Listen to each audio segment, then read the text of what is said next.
사도행전 20장 22절에서 28절까지 223쪽입니다. 신약전서 22절부터 보겠습니다. 제가 22절 읽습니다. 교독하겠습니다. 보라, 이제 나는 성령에 매여 예루살렘으로 가는데 거기서 무슨 일을 당할지는 알지 못하노라.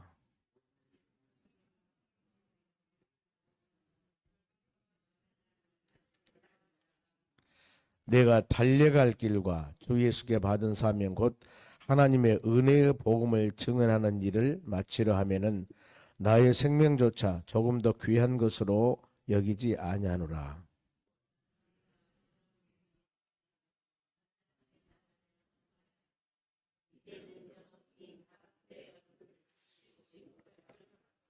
그러므로 오늘 여러분에게 증언하거니와 모든 사람의 피에 대하여 내가 깨끗하니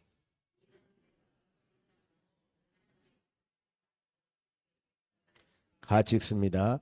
여러분은 자기를 위하여 또는 온 양떼를 위하여 삼가라.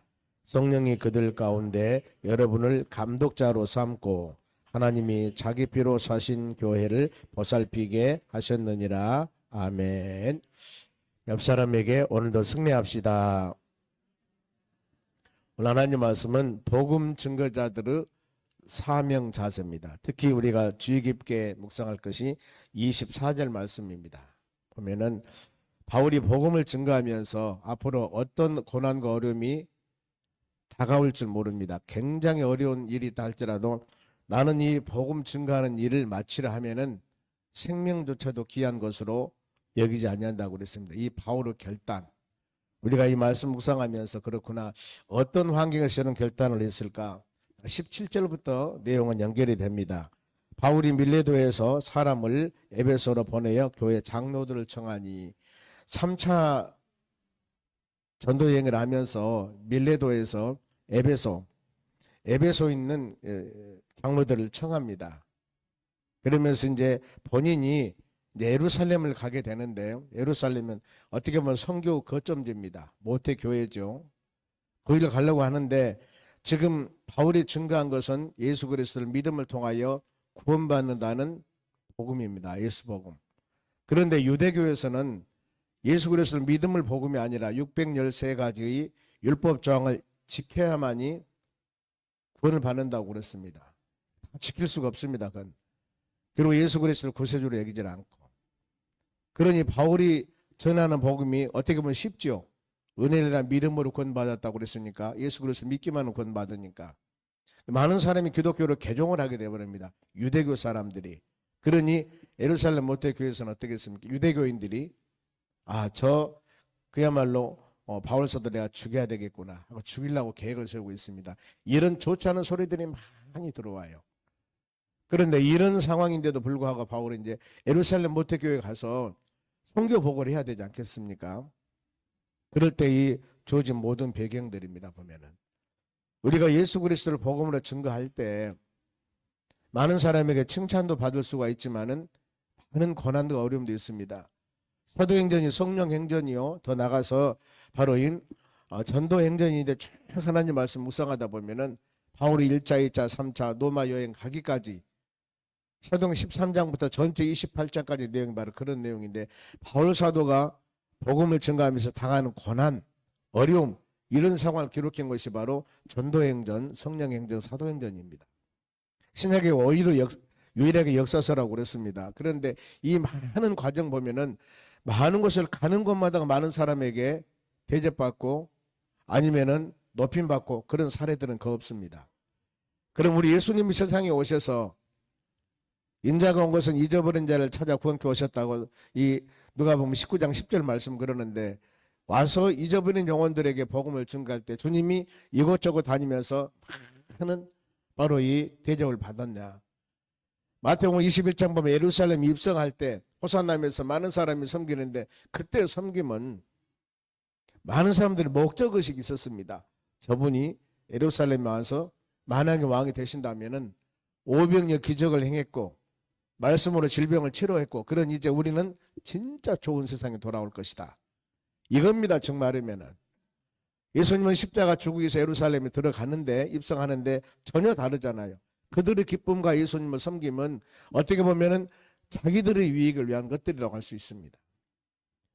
우리가 믿음 생활에 나가는 모든 과정에서 항상 십자가 길을 갖고 걸어가는 모든 삶 가운데, 물론 마지막 우리 주님 만났을 때는 칭찬받을 겁니다. 그러나 세상에서는 혹시라도 많은 사람이 칭송하고 많은 사람이 인정하지 않는다 할지라도 때를 얻든지 못 얻든지 주님 바라보며 복음을 증거하며 하나님의 사역을 감당하는 것이 우리의 사명이라는 것을 확신 가지고, 오늘도 이 바울이 고백했듯이 우리가 예수 복음을 증거하면서 당하는 수많은 여러 가지 즐겁고 기쁜 일도 있지만은 어려운 일이 있을 때 이런 말씀 묵상하며 모든 것을 이겨나가야 될 줄로 믿습니다. 그러면 이제 바울이 에베소 장로들을 청해서 귀한 서너 가지 좋은 말씀을 증거합니다. 19절 보면 곧 모든 겸손과 눈물이며 유대인의 관계로 말미암아 당한 시험을 참고 주를 섬긴 것과, 영적 지도자들을 이 오락에서 얘기를 합니다. 내가 복음을 증거할 때 그야말로 본인은 어떻게 보면 가말리엘 문화생으로 많은 사람에게 인정을 받을 수가 있으나 겸손한 모습으로 눈물로써 그 유대인들의 수많은 어려움이 있었지만은 내가 시험을 참고 주님을 섬겼다. 그리고 20절, 유익한 것은, 예수 믿으면 구원받고 천국 갑니다. 유익한 것은 무엇이든지 공중 앞에서나 각 집에서나 꺼리낌 없이 여러분에게 전하여 가르치고, 이것이 복음 증거자들의 사명입니다. 환경 여건 관계없이 하나님의 교회의 사명이라는 겁니다. 사도행전 마지막 28장 마지막에 그렇습니다. 마지막 28장 마지막에 바울 사도가 복음을 증거하는 것이 어떤 얘기냐면, 이 사도행전을 마무리하면서 하나님의 나라 천국에 관한 것과, 하나님의 나라가 관한 것과 예수는 그리스도요, 예수 그리스도에 관한 이 생애, 예수님에 관한 모든 것을 거침없이 담대하게 가르치니라. 그리고 사도행전을 딱 마쳐요. 사도행전 마무리하면서 천국, 하나님의 나라에 관한 것과 예수 그리스도에 관한 모든 것을 거침없이 담대하게 가르치니라. 그리고 사도행전 딱 마칩니다. 우리가 이런 모습들을 볼 때마다 복음을 증거하면서 천국 복음을 증거하고 예수님이 어떤 것인가, 하나님의 교회에서는 끊임없이 우리가 복음을 증거할 때 하나님의 나라 천국, 그리고 예수는 그리스도의 살아계신 하나님의 아들입니다. 예수님에 관한 것들을 거침없이 담대하게 증거해야 됩니다. 돌아온 주일날 이제 1부, 2부, 3부 오후 예배가 있습니다만 1부야 봉사자 예배가 되고 2부, 3부는 이제 우리 초청자들 그리고 오후 경로잔치가 있습니다만, 제가 말씀을 쭉 준비하면서 그런 생각을 합니다. 그래, 어떻게 해야 될 것인가? 무슨 말씀을 어떻게 증거해야 되는가? 말로 하자니 사람들은 너무나 추상적인 것 같고, 그다음 성경 말씀을 띄어서 그림을 보이자니 너무 또 그럴 것 같고, 이런 부분들을 그래서 그래도 하나님 말씀 구절을 띄우고 그림을 보이면서 해줘야 되겠군 하고 전했던 것들 연구하면서 기도하면서 어떻게 하면은 한 영혼이라도 쉽게 복음을 증거해서 예수를 영접하고, 그래서 예수를 믿는구나, 예수님은 이런 분이구나, 하나님의 나라 이런 것이고 천국은 이런 것이로다. 바로 새로 오신 분들도 마찬가지지만 여러분들도 한번 새롭게 점검을 해보는 겁니다. 내가 믿고 믿음으로 사는 여러분들이 실질적으로 예수 그리스도가 하는 모든 것들을 새롭게 마음으로 한번 새기면서 우리 신앙을 점검해보는 그런 시간이 되었으면 합니다. 담대하게. 그러면서 이제 21절에 유대인과 헬라인들에게 하나님께 대한 회개와, 이 복음의 핵심입니다, 우리 주 예수 그리스도에 대한 믿음을 증언한 것이다. 전하고 끊임없이 가르쳤는데 뭐였어요? 회개, 그 다음에 믿음입니다.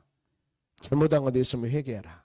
예수는 그리스도요, 살아계신 하나님의 아들이다. 예수님 믿어야만이 구원받습니다. 예수님은 구세주입니다. 이걸 확실히 증언하는 것, 믿음으로 받아들이십시오. 그리고 우리 자신들의 잘못한 것도 있으면 말씀 들을 때 회개하세요. 회개와 믿음, 이게 바울의 증거하는 복음의 지금 핵심이었습니다.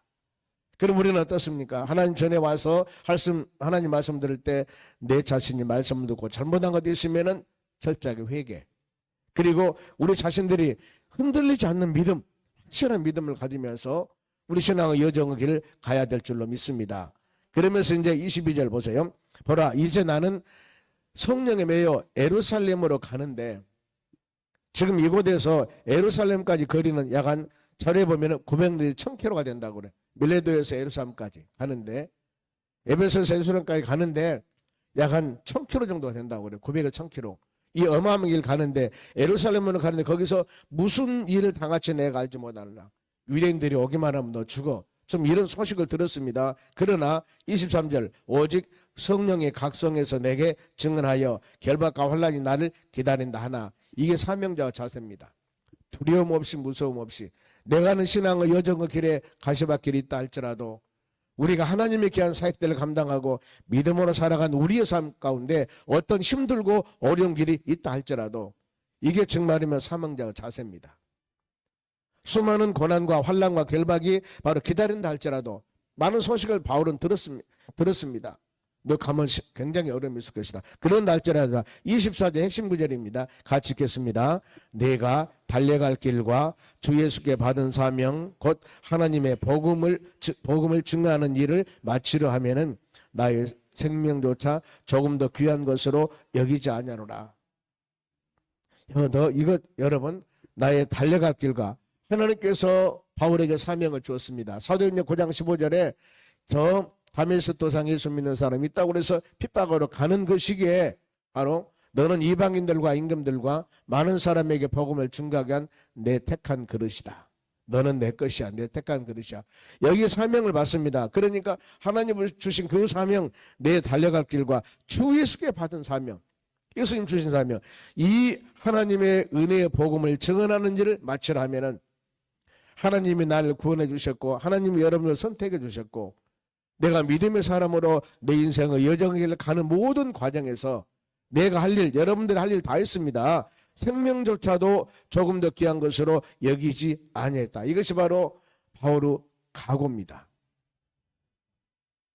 우리도 믿음 생활에 나가면서 물론 좋은 일도 많이 있겠지만은 우리 각자 주신 사명과 직분을 감당하기 위해서는 보이는 곳에서 보이지 않는 곳에서 많은 핍박과 어려움이 있습니다. 이것을 과연 어떻게 우리가 이겨나갈 것인가? 내 생각, 내 의지로서 여러분 이겨나갈 수가 없습니다. 우리는 끊임없이 구약이나 신약이나 하나님 말씀을 들으면서 우리 신앙을 점검해 보는 겁니다. 아, 초대교회 믿음의 사람들 아니면은 하나님 복음을 증거하는 사람들은 이런 여정의 길을 갔구나. 그러니 어때요? 우리도 여러분들도 시대는 물론 차이가 있겠지만은 예수 복음을 증거하면서 당하는 수많은 어려움이 있을 때 이분들의 어려움과 고난, 그 순교 피, 눈물의 이것을 통해서 오늘날 우리가 얼마나 좋은 세상에 살고 있습니까? 그럼 우리도 흔들리는 세상이 아니라 눈물 흘리며 씨를 뿌려서 우리의 다음 세대들이 더 좋은 환경에서 바로 예수 그리스도를 믿고 믿음으로 살아갈 수 있도록 터전을 만들어야 되거든요. 오늘날 얼마나 좋은 시대입니까? 과일나무를 심은 사람이 그렇습니다.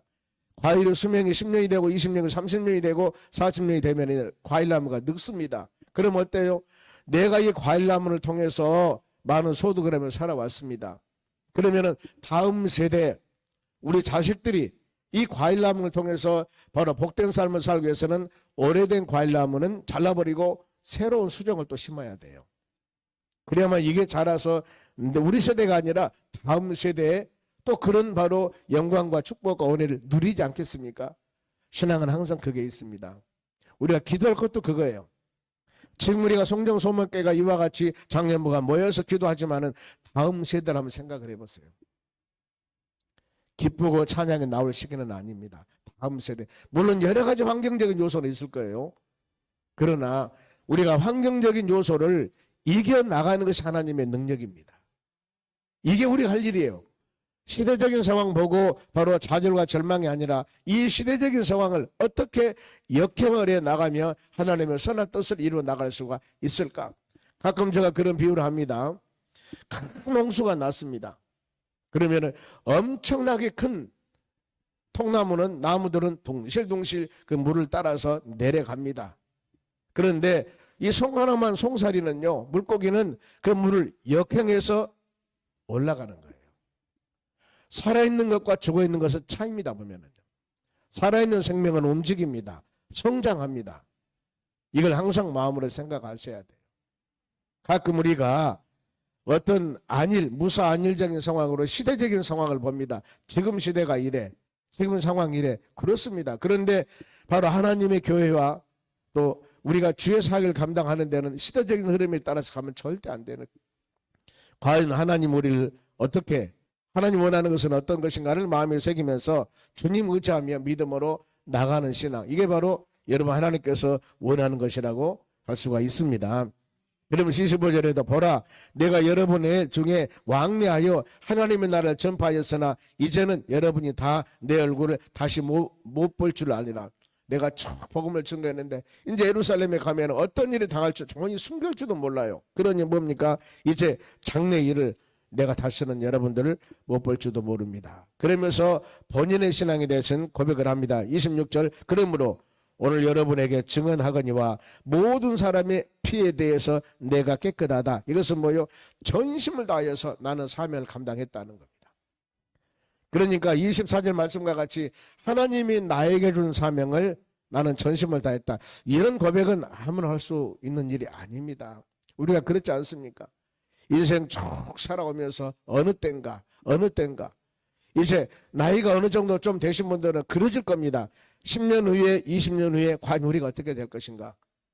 이때 과연 지금 이 시기에 얼마나 좋은 시대, 예수님 복음을 증거하고 믿음으로 좋은 시대 살아가는데 앞으로 10년 20년 후에 우리의 삶은 어떨 것인가. 그림이 그려지잖아요. 더 나가서 30년이라 한다면 어떻게 그려질까. 아마 나이가 60이 넘으신 분들은 지금 보편적으로 그 생각 다 하고 지금 살아갈 겁니다. 앞으로 10년 20년 30년 후에 우리가 어떨 것인가. 그림이 그려집니다. 그러면은 그림이 안 그려지면은요, 주위에 있는 사람들을 보면 알 수 있습니다. 아, 저 연세는 이렇구나, 저 연세는 있구나. 저는 하나님 은혜 감사하게도요, 우리 교회 75세대는 은퇴 목사님 3분이 있습니다. 지난 월요일 날 은퇴 목사님 3분이, 전에 은퇴 목사님 한 분이 오셨거든요. 양 목사님이라고. 우리 교회 오시다가 갑자기 저 섬에 다시 전임 목사를 사역을 가셨어요. 섬에 생일도라고 하는 건데 한 번 오라고 그래서 이번 월요일 날 제가 3분 모시고 갔거든요. 사모님들이랑 같이 완도에서 배를 타고, 완도 2시간 걸리더라고요. 배를 타고 생일도 한 20분 되니까 가요. 쭉 한번 돌면서 가보면서 그 생각을 제가 많이 했습니다. 항상 그럽니다. 우리 한 목사님은 75세입니다. 한 목사님은 80세예요. 한 목사님 85세입니다. 그런데 갔다 오면서 연세 드신 목사님, 85세 되는 목사님이 허리가 아프시다는 거예요. 운전은 제가 막두긴 제가 했죠. 다 섬겼습니다. 그런데 아, 그렇구나, 그 생각이 들어가더라고요. 그래도 80세 75세 되는 목사님은 갔다가 오는데 허리 아프다 다리 아프다 하는데 그래도 85세 되는 분은 중간에 너무 허리 아프다 그러시더라. 그래서 제가 제일 앞에 앉으세요, 앞좌석 앉으세요 그랬거든요. 그러니까 왔습니다만 인생 그런 거예요. 우리가 뭔가 모르게 추상적인 생각이 아니라 현실에 대해지는 모든 상황에서 한번 우리를 점검을 해보는 겁니다. 젊은이들은 잘 안 와요. 20대, 30대, 40대는 잘 안 옵니다. 이런 감이. 저도 그렇게 살았으니까요. 그런데 우리 인생 여정길은 바울이 고백했듯이 내 달려갈 길과 주 예수께 받은 사명, 은혜의 복음을 증거하는 일을 마치라면은 내 생명을 귀한 것을 여기지 아니하노라. 이렇게 나가는 거. 그래 우리가 이 시간에 같이 이렇게 마음으로 기도하며 간구하는 거, 우리는 그렇습니다. 여러분들 지금 이 시기에 우리는 모든 일에 전심전력을 다해야 됩니다. 기회는 우리에게 계속 주어진 것들이 아니에요. 그리고 똑같은 환경과 여건은 똑같이 되질 않습니다. 때문에 항상 그 마음을 가지면서 세월을 아끼라 말씀하세요. 세월을 아끼라, 때가 악하니라. 그와 같이 우리가 그 마음 가지고 나갔을 때 주의 은혜가 임할 줄로 믿습니다. 그러면서 이제 27절, 이는 내가 꺼리끼지 않고 하나님의 뜻을 다하여 여러분을 전하였습니다. 이게 지금 바울의 고백입니다. 그러면서 이제 마지막에 28절부터 권면합니다. 딱 3가지 권면입니다. 첫째 권면이 뭐냐면은 28절이에요. 어떤 권면이냐? 교회를 잘 보살피라.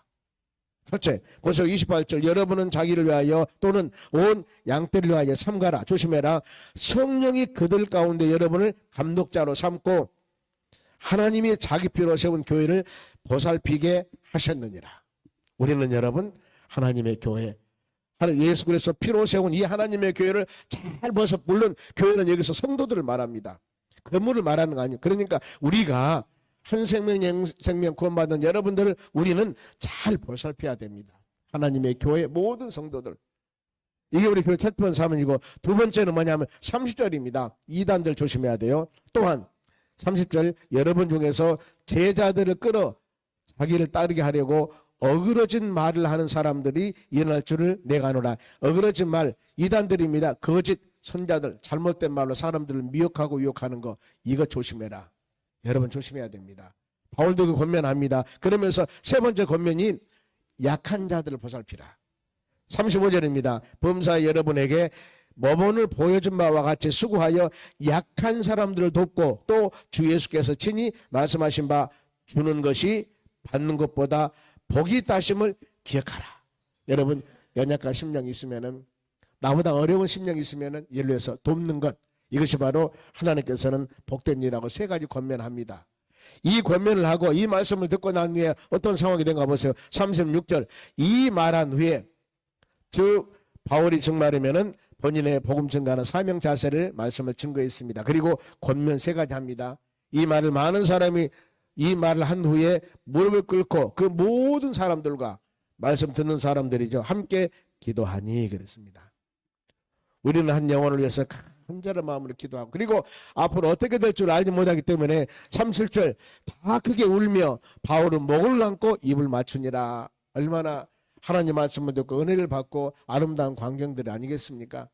우리가 돌아온 주일날 바로 새생명 이웃초청자 전체를 통하여 많은 영혼들이 오실 텐데, 우리가 이렇게 새벽에 기도하는 모습만 봐도 하나님이 감사할 일입니다. 저는 그럽니다. 이렇게 모여서 여러분들이 기도하는 이 자체만이라도 저는 너무나 감사해요. 감사합니다. 우리가 기도했다는 것, 그리고 이제 맺어질 열매를 보고 더 감사한 마음을 가졌을 때 주의 은혜가 임할 줄로 믿습니다.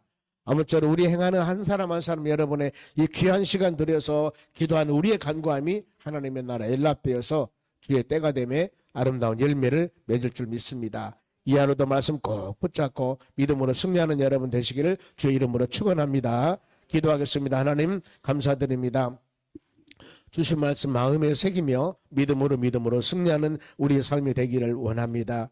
우리 신앙이 이와 같이 마음으로 전교인이 마음을 아파해서 기도하며 간구한 이 기도 들으시고 하나님의 때가 되매 아름다운 열매를 맺도록 은총 내려 주시옵소서. 감사하며 예수님의 이름으로 기도합니다. 아멘.